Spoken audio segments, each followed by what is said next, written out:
In a disturbing incident, early this morning at around 2:30, two houses from same family caught fire and reduced to ash. With the help of locals, fire services and police able to douse the fire but could not help much. According to the reports, one person aged 18 years receives 80% burn injuries and shifted to the Nigrims. This incident took place in Dongkamon area of Nongmensong. Local MLA, BDO, police officials reached the spot to take stock of the situation.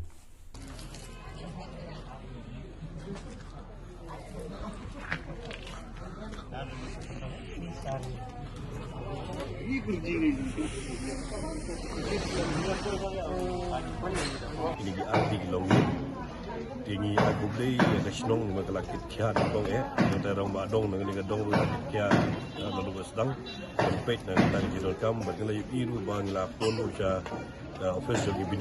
video dan mau kuat lawan gram sebab lawan lalu yang jurip berkait belum aja kita pergi apa kejing pungi di kejing jahat ini don di nakalian di polis su lawan baru benda investigation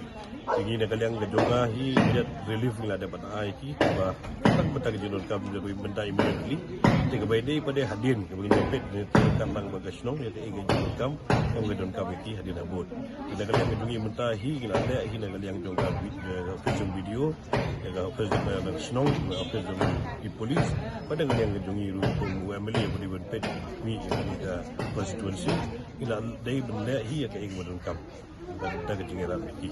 mak ini ketika tangkai media relief ke bagi lada mereka tidak dapat naik ibadah bagi lada bagi di atlet di longging